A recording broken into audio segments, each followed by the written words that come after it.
Let's go ahead and get started with a look at the forecast, guys. Doppler radar showing quiet conditions across northern and central areas, but if you keep your eyes down to the south, you see a little bit of that rain starting to pop up out over the southwest and particularly out across the southeast. Now, the lightning here has faded, but Roswell and parts of Artesia, heads up, you got a little bit headed your way. This is not severe by any means, likely to give you a little bit of some rain and likely some gusty winds too, but that's about it. As far as the Albuquerque area goes, 86 degrees already, humidity down to 20%, and our winds out of the south-southwest only hitting us at about 7 miles per hour, and those winds will pretty much stay between about 5 to 15. Temperatures across the state eastern plains, another brutal day for you guys. At this point, we're already pushing 100 degrees or better out in Roswell, Carlsbad, Hobbs, Tucumcari, and you'll find some cooler temperatures in the 80s and 90s out on the other side of the state. So it is going to be another hot afternoon, likely to top out near 95 here in Albuquerque before falling to those 80s and eventually the 70s overnight. Superstorm track. With the storm chances, we'll keep them out across the southern portions of the state for the most part. We'll be watching that southwestern corner, specifically the higher terrain of the Gila Mountains, and also to the southeast as well. Central areas, hoping for an isolated storm. It's not going to be much, though. Really, these storm chances few and far between out across the southern portions of our state. Also, western New Mexico, west central areas. Heads up, you could be looking at a stray storm or two, but we'll see a lot more sunshine through the day today.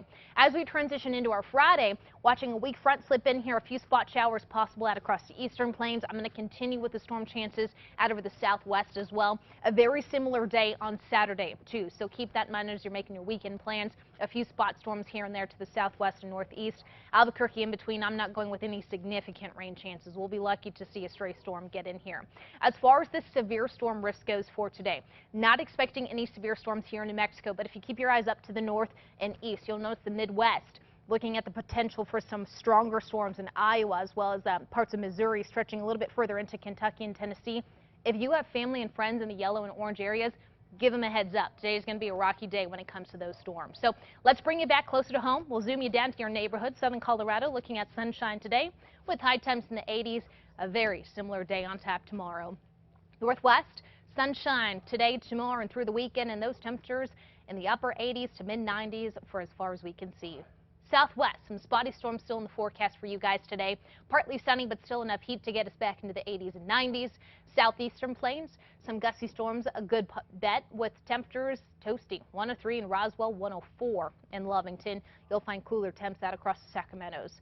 Northeastern plains, 90s to low triple digits. Some mix of sun and clouds this afternoon. We'll see a similar day for our Friday. Northern mountains, sunshine with winds about 10 to 20. High temperatures in the 70s in Red River. The rest of us pushing 80s and 90s. East mountains, mix of sun and clouds, hoping for an isolated storm, but we'll see a lot more sunshine in between with high temperatures in the upper 80s to low 90s. And the metro, a little bit more cloud cover as we finish up this afternoon. The spot gusty storm not out of the question, but I wouldn't hold your breath on any significant rain. And rain is going to be very hard to come by this week. We got nothing but sunshine and temperatures in the mid to upper 90s. Overnight lows in the 60s. So we'll keep an eye on that forecast. You can find more updates on Twitter and Facebook. Okay, thanks, Kristen. We'll be right back.